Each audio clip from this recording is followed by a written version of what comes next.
Maintenant, si A est convexe, la fermeture à barre est aussi convexe. Pourquoi? Si je prends XY appartenant à la fermeture de A, c'est qu'il existe une suite Xn telle que limite de Xn est égale à X, avec Xn appartenant à A, et il existe une suite Yn appartenant à A telle que limite de Yn égale à Y, et soit lambda appartenant à 0,1, comme A est convexe et que les Xn et les Yn sont dans A, alors lambda, que je vais appeler Zn, égale à lambda Xn plus 1 moins lambda Yn appartient à A, quel que soit n. Donc la limite est d'ailleurs Xn, Yn converge, donc Zn converge. Elle converge vers quoi? Elle converge vers lambda limite. Donc limite de Zn égale à lambda limite de Xn plus 1 moins lambda limite de Yn, donc égale à lambda x plus 1 moins lambda y. Donc cette suite converge vers quoi? Elle converge vers lambda x plus 1 moins lambda y. Comme A bar et comme A bar est la fermeture donc, de A, et que les Zn, quel que soit n, appartient à A, alors cette limite, qui est la limite de Zn, appartient à A bar. Donc lambda x plus 1 moins lambda y, qui est une limite d'une suite d'éléments de A, et donc A bar. Donc A bar est convexe.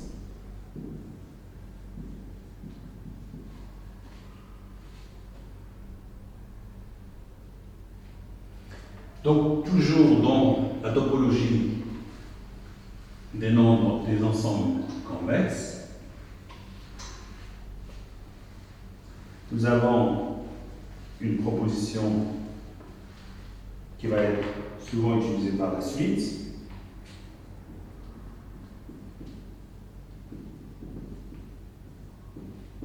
A convexe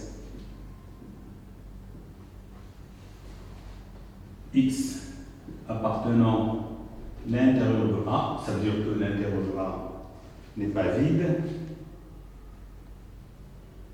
et Y appartenant à A, alors l'intervalle qui va de X à Y, mais ouvert du côté de Y, est inclus dans l'intérieur de A. Géométriquement,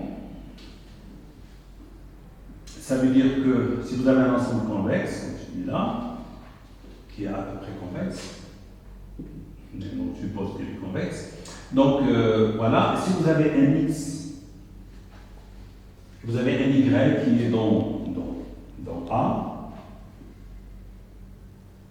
qui peut être n'importe où, en particulier peut-être là, et un Y qui appartient à A, peut-être sur la frontière ou à l'intérieur, l'essentiel, nous avons un Y, nous avons un X par contre, il est dans A, il est dans l'intérieur de A.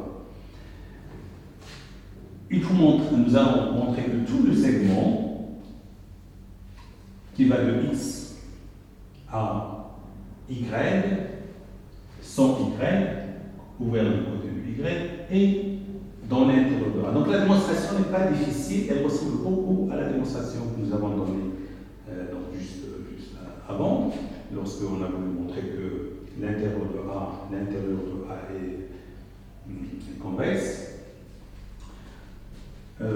Voilà, donc qu'est-ce qu'on fait? Comme X appartient à l'intérieur de A, Donc il existe epsilon strictement positif, tel que la boule de centre x et de rayon epsilon est incluse dans A. Donc il existe une boule de centre x et de rayon, voilà, de rayon epsilon, qui est incluse dans A. Qu'est-ce qu'on va faire? Exactement comme on a fait, mais à quelques éléments près, quelque chose près. Nous allons tracer un segment qui va de Y et qui contient la boule, donc jusqu'au bord qui sera un peu touche les limites de la boule. Et on va prendre un élément quelconque dans cet intervalle. Donc on va prendre par exemple un élément qui est là, que je vais noter x lambda. Donc on commence toujours par une intuition géométrique qu'on va essayer de prouver par la suite. On va considérer, regardez, nous avons ici une boule de centre x et de rayon epsilon. Cette boule va se rétrécir jusqu'à ici devenir le rayon 0. Donc pour un x lambda, je vais prendre une boule, la boule qui touche, mais qui soit à l'intérieur de un petit peu de ce camp que je dessine ici, d'accord, donc qui part de Y et qui donc touche les bords de la boule B de centre X et de rayon epsilon. Quel est le rayon que nous allons avoir ici?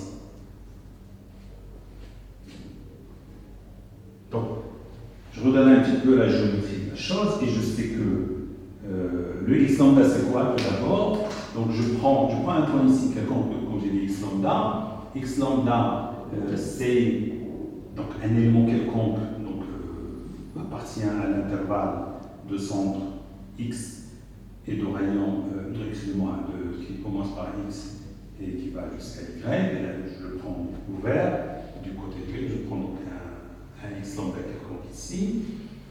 Donc ce x lambda il sera égal à un lambda x plus 1 moins lambda y avec lambda appartenant à, je ne dois pas avoir donc y, donc appartient à ça. Donc d'ailleurs je peux même enlever le 1, c'est pas intéressant parce que je sais que x, lui, il appartient à l'intérieur de A, donc je n'ai pas à le démontrer.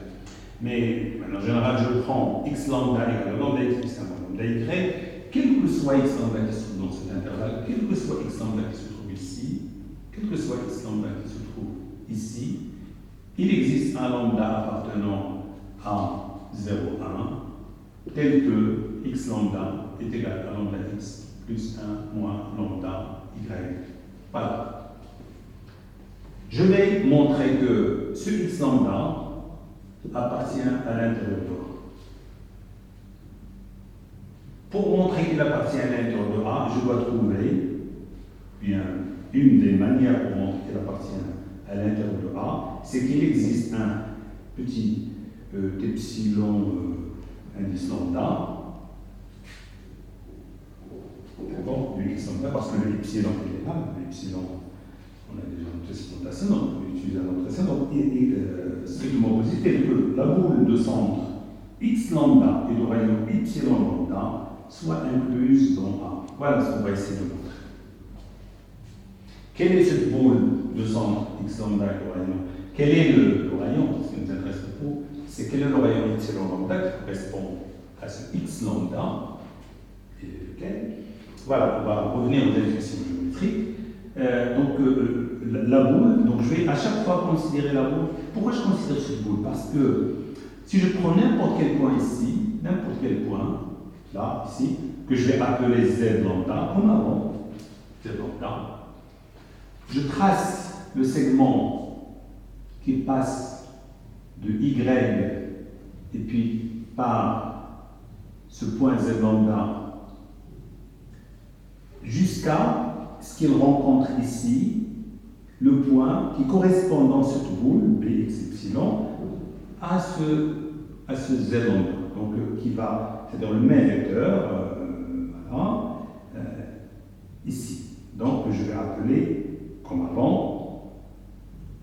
l'appeler Z0.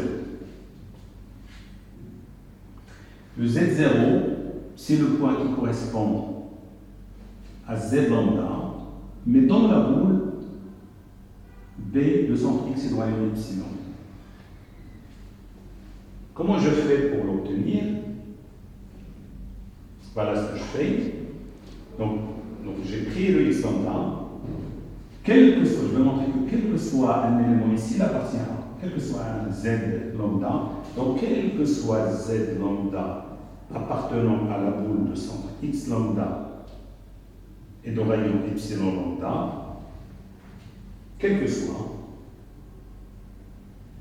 on a, c'est ce que je dois montrer, Z lambda appartient à A. Mais c'est quoi le epsilon lambda? L'epsilon lambda, voilà, je vous propose quelque chose, mais en utilisant l'intuition géométrique, regardez, en fonction de lambda, le rayon de la boule va diminuer jusqu'à devenir égal à 0 ici. 0 ici, ça correspond à lambda égal à 0. Et si je prends lambda égal à 0, j'ai y. Donc, epsilon lambda, je vais le prendre égal à lambda epsilon. Donc voilà ce qu'on va faire. On va montrer que, puisque epsilon lambda c'est lambda epsilon, voilà, j'efface ça, et je mets lambda epsilon. Lambda n'est pas nul. Pourquoi? Parce que lambda appartient à 0, 1, mais différent de 0. Donc voilà, je reprends. On va montrer que quel que soit Z lambda appartenant à la boule de centre X lambda et de rayon lambda epsilon, Z lambda appartient à A. Je prends ce Z lambda, n'importe quel Z lambda. Comment je vais montrer que ce Z lambda appartient à A? Je vais le montrer en montrant que Z lambda est en fait égal à, disons, à un delta, un élément qui se trouve ici, un Z0, plus 1 moins delta, un élément qui se trouve ici, c'est-à-dire Y. Et comme je sais que Z0 et Y sont dans A, alors Z lambda appartient à A. C'est comme ça qu'on va résoudre. Mieux encore, on ne va pas prendre n'importe quel delta, on va prendre lambda, 1 moins lambda. Donc on va montrer que Z lambda, c'est en fait un lambda, un Z0 qui est ici dans cette boule, plus 1 moins lambda Y. Comment je fais pour obtenir le Z0? Z0, donc j'avais dit que c'est ce qui correspond, je peux utiliser l'autre ici, donc c'est ce qui correspond à Z lambda ici. Donc je vais, donc voilà, on a Z lambda appartenant, voilà, c'est ce que je veux montrer. Qu'est-ce qu'on a? C'est que j'ai pris un Z lambda quelconque dans la boule de centre X lambda et de rayon lambda epsilon. Qu'est-ce que je fais?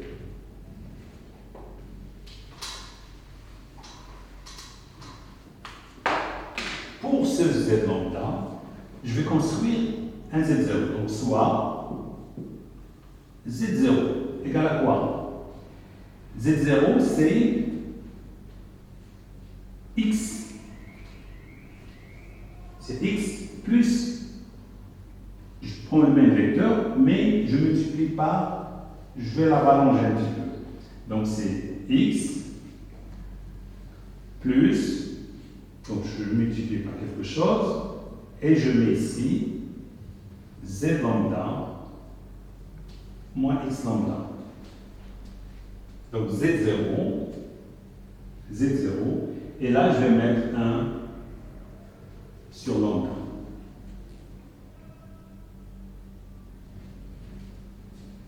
Donc, j'ai pris un Z lambda ici, quelconque, dans cette boule, et je dois montrer qu'il appartient à la boule de centre X lambda et de rayon lambda epsilon. Lambda epsilon étant strictement positif. Qu'est-ce que je fais? Je prends Z0 qui est égal à x plus 1 sur lambda z lambda moins z lambda moins x lambda. C'est-à-dire, je prends ce vecteur, je multiplie par 1 sur lambda. Et qu'est-ce que. Donc, reste à montrer, montrons que. Est-ce que z0, tout d'abord, z0, est-ce qu'il appartient à la boule de centre x et de rayon epsilon? Oui ou non? L'intuition géométrique, bien sûr, j'ai construit de manière à ce que ce soit dans une boule, mais on va vérifier. Est-ce que Z0 appartient à la boule de centre x et de rayon epsilon? Pour le montrer, il suffit de calculer Z0 moins x. Mais Z0 moins x, je l'obtiens ici. Il est égal à quoi? Il est égal à 1 sur lambda, Z lambda moins x lambda. Et quand je passe à la norme, j'ai ici aussi la norme. Qu'est-ce que je peux dire de la norme de Z lambda moins x lambda?